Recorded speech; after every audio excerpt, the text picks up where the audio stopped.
और आपका आज स्वागत है। आज जो वीडियो हम लेकर आए उसका टाइटल है India versus Canada, why Canadians have started hating Justin Trudeau. तो चलिए देखते हैं वीडियो लिखने से पहले इस वीडियो चैनल का लिंक आपको हमारी वीडियो के डिस्क्रिप्शन मिल जाएगा। सब्सक्राइब करिए, लाइक शेयर को फॉलो करिए चैनल को। उसके अलावा लोग चैनल के इंस्टाग्राम लिंक भी हमारी वीडियो के डिस्क्रिप्शन मिल जाएगा। सब्सक्राइब करिए, लाइक शेयर को फॉलो करें। चलिए देख लेते हैं ये वीडियो। जस्टिन ट्रूडेव ने इंडिया से पंगा लेकर बहुत बड़ी गलती कर दी है और ये मैं नहीं, कनाडा का एक प्रोमिनेंट ऑपोजिशन लीडर जस्टिन ट्रूडेव पर एलिगेशन लगा रहे हैं। Worst PM ever, most corrupt PM ever, आज जस्टिन पूरे कनाडा के मोस्ट हेटेड पीएम बन चुके हैं।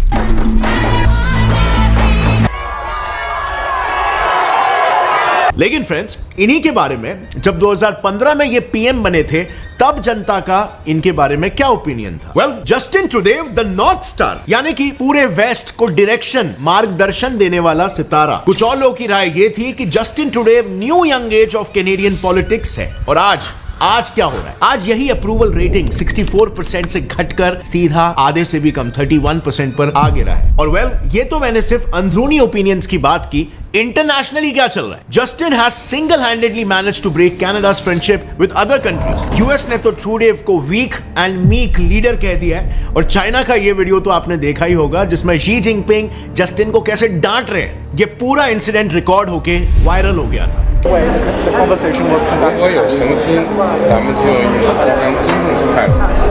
एंड फाइनली जस्टिन के खुद के पार्टी के मेंबर्स भी यही चाहते हैं कि वो पीएम पद से रेजिग्नेशन ले ले। सो बेसिकली, चाहे वो नेशनली हो जनता के सामने, इंटरनेशनली हो या दूसरे कंट्रीज के सामने इनकी इमेज हो, और उनके खुद के पार्टी मेंबर्स के सामने इनकी इमेज हो, Justin Trudeau has completely failed as Canada's PM. अब गाइस, यहां तक तो जो भी हमने डिस्कस किया वो तो सब मीडिया की कही सुनी बातें हैं। और आपको मालूम है, क्योंकि जस्टिन ट्रूडेव का स्टैंड हमेशा इंडिया के अगेंस्ट रहा है, तो इस वजह से इंडियन मीडिया उसको बैश करने के कोई भी मौके छोड़ने नहीं वाली है। सो असल वजह क्या है? क्या जस्टिन ट्रूडेव के भोले से शक्ल के पीछे सही में ऐसे करतूत छुपे हैं जिस वजह से ये हेट फेस कर रहे हैं? और क्या वजह है कि इवन कैनेडियंस और इतने मैसिव लेवल पर इंटरनेशनली एंड नेशनली इन्हें हेट फेस करना पड़ रहा है?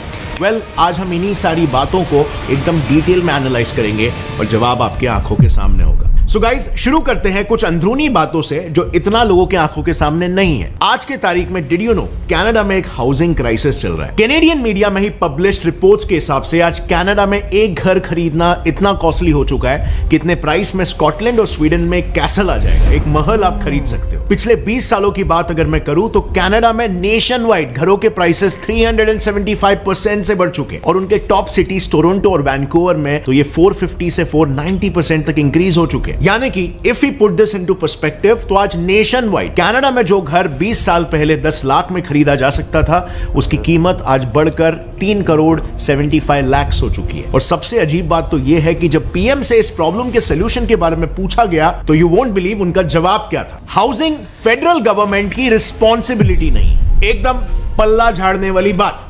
लेकिन कैनेडियन मीडिया के हिसाब से वहां के न्यूज आउटलेट्स ये बताते हैं कि ट्रूडेव की immigrant policy directly housing crisis के लिए रिस्पॉन्सिबल है। अब बेसिकली आपको ये पता चलेगा कि ट्रूडेव ये जो इमिग्रेशन पॉलिसीज ला रहा है, जो उसको बेनिफिट कर रहे हैं अपने वोट बैंक को बढ़ाने के लिए, उसका कनाडा पर क्या घातक असर पड़ रहा है। सो फॉरेन पॉलिसी और टोरंटो स्टार, ये दोनों मीडिया हाउसेस ने कनाडा के बढ़ते हाउसिंग क्राइसिस और इमिग्रेशन पर एक रिसर्च पब्लिश की, जिसमें यह पाया गया कि 2015 में ट्रूडेव के पीएम बनने के बाद से ही कनाडा हर साल 3 लाख से 4 लाख न्यू इमिग्रेंट्स को एक्सेप्ट कर रहा है। और फॉरेन पॉलिसी मैगजीन के अनुसार 2019 में कनाडा ने दुनिया में सबसे ज्यादा रेफ्यूजीज को भी शेल्टर दिया था इस इमिग्रेंट फ्रेंडली एटीट्यूड के कारण।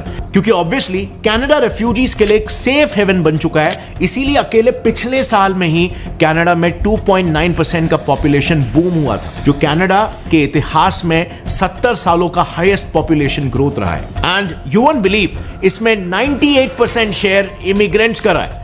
सो बेसिकली ट्रूडेव की इस इमिग्रेंट फ्रेंडली पॉलिसी का प्राइस वहां की जनता पे कर रही है। आज की तारीख में कनाडा में जितनी तेजी से लोग आ रहे हैं उसके कंपैरिजन में घर वहां पर काफी कम बन रहे हैं। मतलब डिमांड बहुत ज्यादा हो जा रही है और सप्लाई में एक बड़ा सा गैप आ जा रहा है। इनफैक्ट अपने एक रिपोर्ट में कैनेडियन गवर्नमेंट ने खुद ये भी एक्सेप्ट किया था कि अगर इसी रेट से इमिग्रेंट्स का कनाडा में आना जारी रहा तो 2030 तक देश में 35 लाख घरों की कमी हो जाएगी। सो इसका मतलब ये क्रिस्टल क्लियर है कि ट्रूडेव गवर्नमेंट की ये फॉल्टी इमिग्रेशन पॉलिसी की वजह से वहां का हाउसिंग सेक्टर क्रम्बल हो रहा है।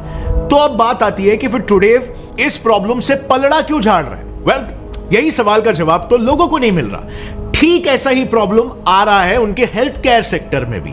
उनका हेल्थ केयर सेक्टर भी फेल हो रहा है। इनफैक्ट वहां पर डॉक्टर्स की इतनी कमी हो गई है, बिल्कुल यूके की तरह, कि ऐसे केसेस आ रहे हैं कि लोग डॉक्टर्स के लिए एडवर्टाइजमेंट्स पब्लिश कर रहे हैं। सो गाइस, 2022 में एक आर्टिकल पब्लिश हुआ था जिसमें एक काफी वियर्ड इंसिडेंट के बारे में डिस्क्राइब किया गया था। ब्रिटिश कोलंबिया में एक बूढ़ी कैनेडियन लेडी को अपने 82 इयर्स ओल्ड हस्बैंड के लिए एक डॉक्टर चाहिए, ऐसी एड न्यूज़पेपर में पब्लिश करनी पड़ गई। जस्ट इमेजिन दैट, डॉक्टर के सर्विस के लिए एड पब्लिश करना पड़ रहा है। आज एंगस रीड इंस्टीट्यूट के हिसाब से 68% कैनेडियन का यह मानना है कि पिछले डेकेड से, यानी कि टुडे गवर्नमेंट पीरियड से, देश की हेल्थ केयर फैसिलिटीज पूरी तरीके से फेल हो चुकी है। वेरी अनफॉर्चुनेटली सीबीसी न्यूज के मुताबिक यहां पर नॉर्मल सर्जरीज के लिए भी 22 मंथ्स का पेशेंट के लिए वेटिंग पीरियड है। डॉक्टर्स की इतनी शॉर्टेज है यहां पर कि रूरल एरियाज में हॉस्पिटल्स को बंद करना पड़ रहा है। अब कनाडा, जो कि एक G7 कंट्री है, सबसे खराब डॉक्टर टू पॉपुलेशन रेशियो आपको कनाडा में ही मिलेगा, जो है 1000 to 2 डॉक्टर्स। मतलब हर 1000 लोगों के लिए सिर्फ 2 डॉक्टर्स ही मौजूद हैं। और इससे आप ये समझ सकते हो कि क्यों डॉक्टर्स के लिए एडवर्टाइजमेंट्स पब्लिश करना पड़ रहा है। अब दोस्तों, टुडे गवर्नमेंट पर जो अगले एलिगेशंस है वो ये है कि ये करप्ट गवर्नमेंट है और ये इलेक्शंस को रिग भी करते हैं। सो कनाडा में एक मेजर स्कैंडल हुआ था by the name SNC-Lavalin scandal. इसमें ट्रूडेव गवर्नमेंट के 2 कैबिनेट मिनिस्टर्स और खुद पीएम ट्रूडेव के की एड्स को उनके इन्वॉल्वमेंट की वजह से रिजाइन करना पड़ा था। इनफैक्ट ये चार्जेस इतने सिवियर थे कि ऑपोजिशन पीएम ट्रूडेव को भी स्टेप डाउन करने की डिमांड कर रही थी। बेसिकली SNC-Lavalin कंपनी पर यह आरोप लगा कि उसने अफ्रीकन कंट्री लिबिया में $36 मिलियन के एक हाईली प्रॉफिटेबल कॉन्ट्रैक्ट को इलीगली हासिल करने के लिए लिबियन ऑफिशियल्स को ब्राइब किया था। ला प्रेस न्यूज़पेपर के अनुसार लिबियन गवर्नमेंट को अपने साइड करने के लिए कंपनी ने 2008 में तब के लिबियन रूलर मुअम्मर अल गद्दाफी के बेटे सादी को सबसे पहले कनाडा विजिट पर बुलाया था, जिसके लिए फर्म ने $1.5 मिलियन खर्च किए थे। और फिर उसके बाद कनाडा में सादी की खातिरदारी के लिए कई प्रोस्टिट्यूट्स का इंतजाम किया गया, जिसमें पूरे $22,600 का खर्चा है। अब ऐसे इलीगल तरीकों से कॉन्ट्रैक्ट हासिल करने से लिबियन गवर्नमेंट को $98 मिलियन का नुकसान हुआ था। अब कनाडा में किसी भी कॉन्ट्रैक्ट को ब्राइब करके हासिल करना क्रिमिनल कोड के सेक्शन 426 के अंडर एक क्रिमिनल ऑफेंस है, जिसके लिए 5 साल की सजा हो सकती है। So this was completely illegal and a corrupt major. लेकिन एक प्राइवेट कंपनी को बचाने के लिए इस मामले में एंट्री होती है जस्टिन ट्रूडेव की। जस्टिन सबसे पहले तो कुछ इलीगल लूपहोल से कंपनी को बचाने की कोशिश करते हैं। बेसिकली कनाडा में डिफर्ड प्रोसिक्यूशन एग्रीमेंट नाम का एक सेटलमेंट होता है, जिसमें कुछ छोटे क्राइम्स के केसेस में कंपनीज पर फाइन लगाकर उन्हें बरी कर दिया जाता है और उन्हें कोर्ट जाने की जरूरत नहीं पड़ती। लेकिन इस केस में यह डिसीजन था तभी के कैनेडियन अटॉर्नी जनरल विल्सन रेबॉल्ट के पास। सो अब मजे की बात देखो, सीबीसी के रिपोर्ट के हिसाब से जस्टिन ट्रूडेव देश के प्रधानमंत्री एक कंपनी के लिए केस में इन्वॉल्व अटॉर्नी जनरल को 11 बार अलग अलग तरीकों से प्रेशर डालने की कोशिश करते ताकि वो कंपनी उस इलीगल काम से बाइज्जत बरी हो सके। लेकिन unfortunately for Justin, attorney general झुकते ही नहीं है। सो अब देखना जस्टिन क्या करता है। वो 2018 में रीमीडिएशन एग्रीमेंट्स नाम के एक नए लॉ को ही बना देते हैं, जिसमें अटॉर्नी जनरल द्वारा कोर्ट प्रोसिक्यूशन ही ओवर पावर हो जाता है। बेसिकली इस लॉ के मुताबिक कंपनी प्रोसिक्यूटर, यानी इस केस में गवर्नमेंट के साथ एक सेटलमेंट एग्रीमेंट साइन करके पेनल्टी देकर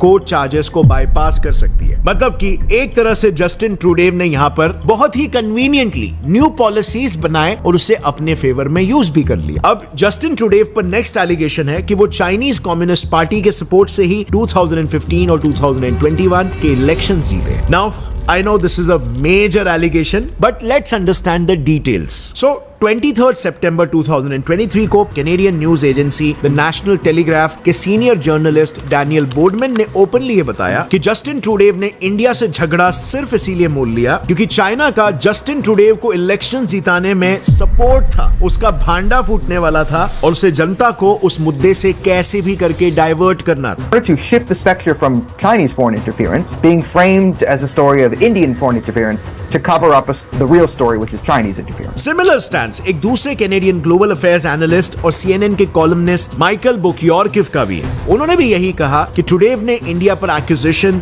सिर्फ खुद को चाइनीज इलेक्शन इंटरफेरेंस मुद्दे से बचाने के लिए लगाया है। अब ये कैनेडियन पॉलिटिकल एनालिस्ट टुडेव पर ऐसे एक्यूजेशंस कनाडा की intelligence agency the great CSIS के लीक्स के बेसिस पर लगा रहे हैं। मतलब इसमें डेफिनेटली बहुत दम है। सो कुछ ऐसा हुआ था ना कि 24 फरवरी 2023 को कनाडा के दो major news agencies the Globe and Times और द ग्लोबल न्यूज को एक CSIS एजेंट ने एक एक्सप्लोसिव खबर लीक की। उन्हें उस एजेंट ने बताया कि ट्रूडेव और उसकी लिबरल पार्टी ने 2015 और 2021 के इलेक्शन जीतने के लिए चाइना से फंडिंग्स ली थी और इस पूरे फंडिंग का उस CSIS एजेंट ने मनी ट्रांसफर के स्ट्रिंग के साथ कौन कौन उसमें इन्वॉल्व था इसके कंप्लीट डिटेल्स भी मीडिया को लीक कर दिए थे, जो ऑफ कोर्स उन मीडिया हाउसेस ने अपने आर्टिकल्स में पब्लिश कर दिया। अब उस आर्टिकल में यह मेंशन्ड है कि 2013 में जस्टिन ट्रूडेव लिबरल पार्टी के PM कैंडिडेट घोषित होते ही वो चाइना के रेडार पर आ गए थे। 2014 में CSIS ने एक कॉन्वर्सेशन टैप किया था जिसमें कनाडा बेस्ड चाइनीज एम्बेसी के एक डिप्लोमेट और Canada based Chinese billionaire Zhang Bin ये बात कर रहे थे कि आने वाले 2015 नेशनल इलेक्शन में ट्रूडेव की लिबरल पार्टी स्टीफन हार्पर को यानी कि कंजर्वेटिव पार्टी को हराकर फुल स्विंग में जीत हासिल करेगी। और इसीलिए चाइनीज डिप्लोमेट ने बिलियनियर ज़ैंग बिन को ये इंस्ट्रक्ट किया कि वो ट्रूडेव फाउंडेशन में $1 मिलियन डोनेट करें, जिसे चाइनीज गवर्नमेंट उन्हें वापस से रीइंबर्स कर देगी। लेकिन अब ये सवाल आता है कि ट्रूडेव फाउंडेशन असल में है क्या? So let me tell you, Justin Trudeau foundation जो कनाडा की एक बड़ी NGO है, इसके एक्टिव मेंबर रह चुके हैं और आज भी उनके भाई अलेक्जेंडर ट्रूडेव ट्रस्ट के फाउंडिंग मेंबर है। अब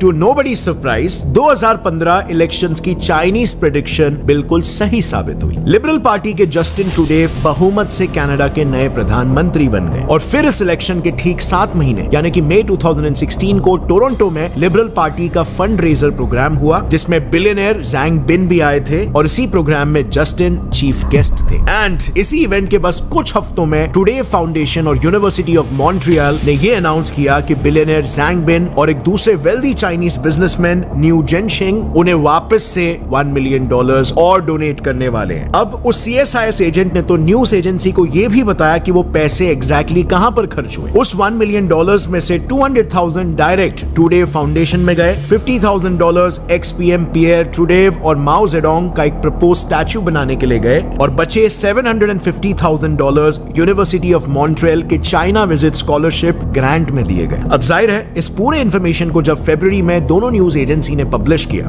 तब कैनेडियन जनता में पब्लिक इंक्वायरी की मांग उठने लगी। इस पर सबसे पहले तो PMO ने यह क्लैरिफिकेशन दिया कि जस्टिन ट्रूडेव को ज़ैंग के डोनेशंस के बारे में कुछ भी पता नहीं है क्योंकि वो PM बनते ही ट्रस्ट के कामकाज से बाहर हो गए थे। और ट्रूडेव ने कैनेडियन जनता से कहा कि पब्लिक इंक्वायरी की कोई जरूरत नहीं है, वो खुद इस एलिगेशन पर इन्वेस्टिगेशन करने के लिए एक इंडिपेंडेंट कमिटी एस्टैब्लिश करके रिपोर्ट पब्लिश करेंगे। Sounds fair, right? Well I know झोल की बू आपको दूर दूर से आ रही होगी, बट देखते हैं आगे क्या होता है। सो इस न्यू प्रोपोजिशन के हिसाब से इस कमिटी के चेयरमैन मॉरिस रोजनबर्ग बनते हैं, जो बाय द वे कौन होते हैं गेस करोगे? वो इंसान जो खुद 2014 से 2018 तक ट्रूडेव फाउंडेशन के वन ऑफ द चेयरमैन थे, यानी कि चोर भी वही और पुलिस भी वही। और बाद में ग्लोब एंड टाइम्स को यह भी पता चला कि उसी मॉरिस ने ही मिस्टर ज़ैंग से ट्रूडेव फाउंडेशन को पैसे दिलाने के लिए लॉबिंग यानी कि कन्विंसिंग किया था। अब ऑफ कोर्स जब ये बातें जनता के सामने आई तो पब्लिक इंक्वायरी की डिमांड और भी ज्यादा बढ़ने लग गई और फाइनली ये मुद्दा इतना हाइप हुआ कि 7 सितंबर 2023 को प्रेशर में आकर ट्रूडेव गवर्नमेंट को पब्लिक इंक्वायरी सेटअप करनी ही पड़ी। फिलहाल जस्टिस मेरी और होजे होग को इस पब्लिक कमेटी का चेयरमैन अपॉइंट किया गया है, जिसकी रिपोर्ट इंक्वायरी के बाद पब्लिश की जाएगी। पर फ्रेंड्स, क्या आपने कुछ गौर किया? पब्लिक इंक्वायरी की तारीख 7 सितंबर थी और अगर आपको याद होगा इसके कुछ 5 से 6 दिनों बाद ट्रूडेव गवर्नमेंट ने इंडिया पर निज्जर के किलिंग के लिए एलिगेशंस लगाना शुरू कर दिया था और इसीलिए कई मीडिया हाउसेस और पॉलिटिकल एक्सपर्ट्स का यह मानना है कि इंडिया पर एलिगेशंस लगाना सिर्फ और सिर्फ ट्रूडेव का एक एस्केप मूव था। मुद्दे को भटका दो, लोगों का फोकस कहीं और लाओ। सो अब तक तो आप लोग समझ गए होंगे कि ट्रूडेव की जनता उससे क्यों नाराज है, लेकिन यू नो व्हाट, उनके खुद के पार्टी मेंबर्स भी उनसे कुछ ज्यादा खुश नहीं है। मैकलीन्स न्यूज में पब्लिश्ड एक आर्टिकल के हिसाब से ट्रूडेव के former chief of staff Cyrus reporter कि जस्टिन उन्हें अक्सर डिसअप्रूविंग अंकल जैसे डिमीनिंग टर्म से चिढ़ाया करते हैं। इसी बात पर साइरस ने ट्रूडेव पर एलिगेशंस लगाया कि उनमें पेशेंस की बहुत कमी है और वो सेल्फ क्रिटिसिज्म को डाइजेस्ट नहीं कर पाते हैं, और यही कारण है कि उन्होंने अपने अराउंड यस मैन का एक ग्रुप फॉर्म कर लिया है जिनका काम बस यही होता है उनके हर हाँ में हाँ मिलाना। और अगर किसी ने ट्रूडेव के डिसीजंस पर सवाल खड़ा किया तो वेरी वियर्डली ट्रूडेव और उनकी यस मैन की टीम उस पर्सन का मजाक बनाने लग जाती है। एक ऐसे ही इंसिडेंट को मैकलीन्स न्यूज ने रिपोर्ट किया। सो हुआ कुछ ये था कि स्कॉट ब्राइसन जो ट्रूडेव कैबिनेट में हेड ऑफ ट्रेजर थे, एक बार उन्होंने गवर्नमेंट एक्सपेंडिचर पर कुछ वैलिड सवाल उठाए। तभी ट्रूडेव और उनकी टीम उनसे नाराज हो गई और उसके बाद उसे एड्रेस करने की जगह पे उनका मजाक उड़ाने लग गई। ट्रूडेव के चीफ ऑफ स्टाफ तो दूसरे मिनिस्टर्स के सामने स्कॉट की आवाज की नकल निकालने लग गए और टॉन्ट्स मारने लग गए कि देखो इसकी आवाज ओल्ड पीनट्स कार्टून की तरह। मतलब फ्रेंड्स, आपको सुनने में बहुत ही फनी लग रहा होगा, बट सीरियसली एक G7 और डेमोक्रेटिक कंट्री का हेड ऑफ स्टेट ऐसे चाइल्डिश मैनर में बिहेव कर रहा है। और ये कोई एक इंसिडेंट नहीं है, उसी आर्टिकल में ऐसे कई केसेस मेंशन्ड है। जैसे एक बार जस्टिन ने अपने कैबिनेट के 2 मेंबर्स स्टेफनी डायन और जेन फिलपॉट को यह कहकर कैबिनेट से हटा दिया कि वो दूसरे मिनिस्टर्स को बहुत हार्शली क्रिटिसाइज करते हैं। सो बेसिकली जस्टिन के ही खुद के पार्टी मेंबर्स अगर मीडिया में आके अपने ही लीडर को पब्लिकली क्रिटिसाइज कर रहे हैं तो ये साफ साफ नजर आ रहा है कि जस्टिन अपनी ही पार्टी के सभी मेंबर्स को एक साथ लेकर नहीं चल पा रहे। नाउ हमने देखा कि ट्रूडेव को कनाडा के अंदर तो काफी बैकलैश मिल रहा है, लेकिन वही ट्रूडेव को अब इंटरनेशनली भी काफी ह्यूमिलिएशन झेलना पड़ रहा है। निज्जर किलिंग इशू पर ट्रूडेव ने ओपनली अपने allies US, United kingdom, Australia से इंडिया को कंडेम करने के लिए कहा। बट इट सीम्स जस्टिन की तरह बाकी कोई भी देश इंडिया से राइवलरी लेने के मूड में नहीं है। अल जजीरा के मुताबिक कनाडा के इंपॉर्टेंट एलाइज ने इस इशू पर बस अपना कंसर्न जताया, लिप सर्विस दी, बट किसी ने भी कनाडा के कहने पर इंडिया को कंडेम नहीं किया। एंड वेल, माइंड यू, ऐसा पहली बार हुआ है, क्योंकि पहले कनाडा की एक आवाज पर उसके एलाइज उसके राइवल कंट्री को क्रिटिसाइज करने लग जाते थे। बट आज केस कुछ अलग है बॉस।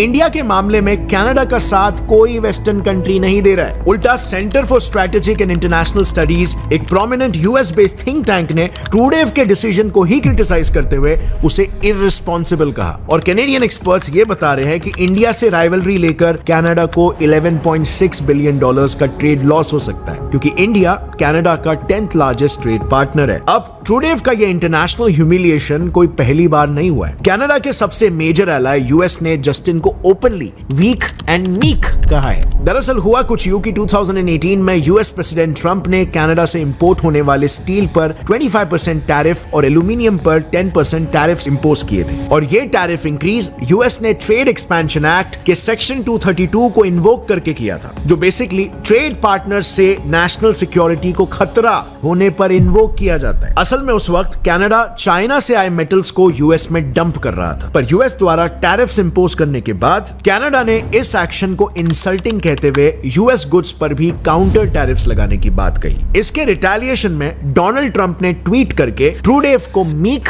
एंड वीक कहा। पर पीएम ट्रूडेव की बेइज्जती यहां पर नहीं रुकी। 2022 में जब उन्हें ईयू पार्लियामेंट में गेस्ट ऑफ ऑनर बन के स्पीच देने के लिए बुलाया गया, तभी जर्मनी की ईयू मेंबर क्रिस्टीन एंडरसन ने ओपनली कहा, ट्रूडेव तुम डेमोक्रेसी के लिए डिसग्रेस यानी कि कलंक हो। Mr. Trudeau, you are a disgrace for any democracy.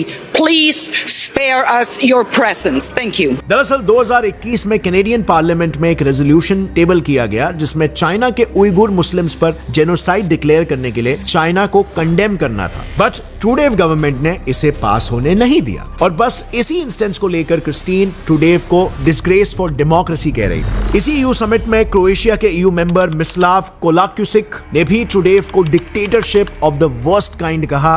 Međutim, za mnoge građane svijeta to je diktatura najgore vrste. क्योंकि कनाडा में उस वक्त पुलिस ने ब्रूटली एक लेडी को मैनहैंडल किया था। नाउ वेस्टर्न एलाइज तो ट्रूडेव को क्रिटिसाइज कर ही रहे हैं, बट उसका एशियन एलाय चाइना भी पिछले 5 सालों में ट्रूडेव को कई बार बुरी तरीके से ह्यूमिलिएट कर चुका है। 2019 में चाइना ने सीधे 2 एक्स कैनेडियन डिप्लोमैट्स को ही अरेस्ट कर लिया और उन पे एस्पियोनाज चार्जेस लगाकर उन्हें 11 साल की सजा भी सुना दी। एक्चुअली ये इसीलिए हुआ था क्योंकि दिसंबर 2019 में कनाडा ने यूएस के ऑर्डर्स पर हुआवे टेक्नोलॉजीज की चीफ फाइनेंशियल ऑफिसर मेंग वैनजाओ को अरेस्ट कर लिया था। सो बेसिकली यहाँ पर कनाडा बेफिजूल का यूएस और चाइना की लड़ाई के बीच में फंस गया। फिर 2021 में तो एक चाइनीज डिप्लोमैट ली यांग ने ट्रूडेव को ओपनली ह्यूमिलिएट किया यूएस का कुत्ता बता के। उनका ऑफिशियल स्टेटमेंट यह था कि ट्रूडेव ने कनाडा को यूएस के पीछे भागने वाला कुत्ता बना दिया है। अब ये काफी हार्श स्टेटमेंट था क्योंकि ऐसा रेयर केसेस में ही देखने को मिलता है कि एक देश का डिप्लोमैट किसी देश के पीएम को कुछ ऐसा कह रहा हो। और वैसे उस चाइनीज डिप्लोमैट ने ऐसा इसीलिए कहा क्योंकि जस्टिन की पार्टी के एक मेंबर ने यूएसए को सपोर्ट करने के चक्कर में चाइना को शिनजियांग मुद्दे पर अपोज कर दिया था। नेक्स्ट इंस्टेंस 2022 के G20 बाली समिट में हम सभी ने देखा कि कैसे शी जिनपिंग ट्रूडेव को डिप्लोमैटिक टॉक लीक के लिए डांट रहे थे। और अब रिसेंटली मई 2023 में भी दोनों के रिलेशंस एकदम एस्केलेट हो गए क्योंकि चाइना ने कैनेडियन एम्बेसडर को सीधे देश से एक्सपेल कर दिया। और इसके पीछे की वजह यह थी कि ट्रूडेव गवर्नमेंट ने उनके चाइनीज डिप्लोमैट को देश में इंटरफियरेंस के लिए बाहर निकाल दिया। So basically to sum it all up, Canada USA और चाइना के बीच एक पिंग पोंग बॉल के जैसे इधर से उधर फेंका जा रहा है।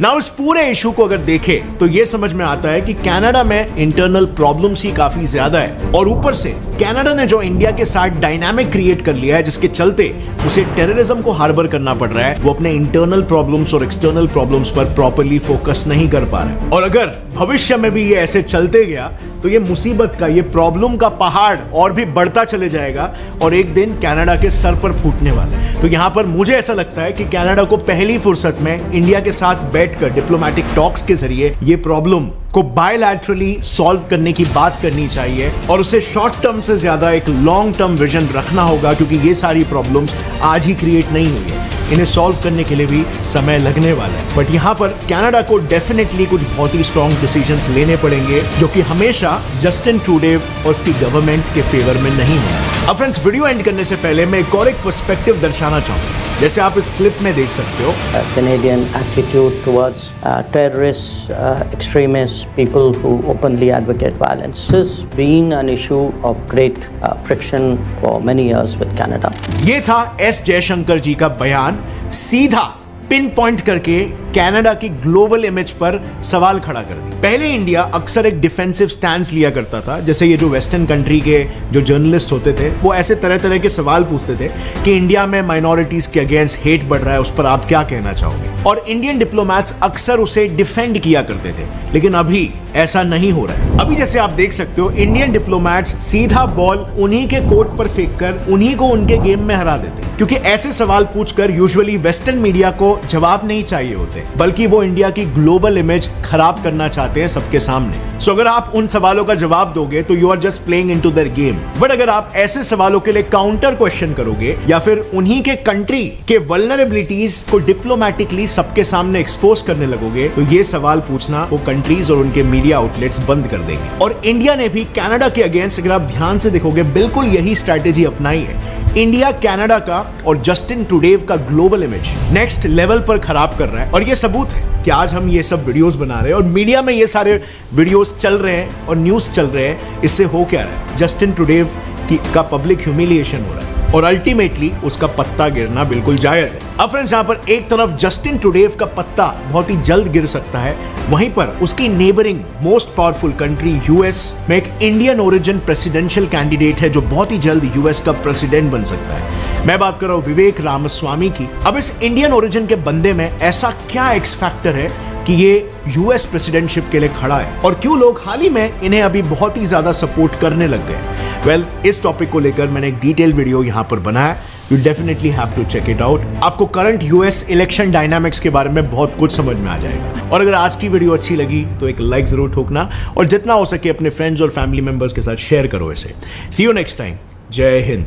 भाई वीडियो देखकर ना ऐसा महसूस हो रहा था जैसे हमारे यहाँ पे एक रिवायती पॉलिटिक्स आपको जो है वो देखने को मिलती है ना, कि इसका मलबा उसके सर, उसका मलबा उसके सर, और इन द एंड आपको देखने को मिलता है कि भाई सारे जो है ना वो कहते हैं कि भाई बस खत्म करो इस चीज़ को। वो वाली चीज़ जो है ना आपको देखने को जो है ना आज की वीडियो में मिल रही थी। अच्छा, वैसे एक पर्सपेक्टिव ये भी देखने को मिलता है कि लाइक अगर आपको किसी मुद्दे से अपनी जो आपकी खामियां उससे नज़र हटानी है तो आप कोई ऐसी चीज़ जो है वो लेकर आ जाओ, जो कि यूजली मैंने देखा है कि आपको पॉलिटिक्स में देखने को मिलती है। यहाँ पर भी हम लोग ये चीज़ देखें तो एक मुद्दे से नज़र हटाने के लिए आप कोई ऐसी चीज़ क्रिएट कर देते हो कि जहाँ पर आकर जो है लोग जो है वो डाइवर्ट हो जाते हैं, उनका माइंड डाइवर्ट हो जाता है। लेकिन जहाँ तक ये बात की कि जो उनके मतलब वेस्टर्न कंट्रीज़ हैं वो उनका साथ नहीं दे रहे, लेकिन जैसे रिसेंटली हम लोगों ने प्रशांत धवन सर की वीडियो देखी थी और उसमें भी हमने ये देखा था कि जो यूएसए है उसने बोला है कि लाइक जो कोऑपरेट करें इंडिया और बाकी ऑस्ट्रेलिया की बात करें, यूके की बात करें, उन्होंने भी उसको सपोर्ट किया है। हाँ, ये ज़रूर पॉसिबल हो सकता है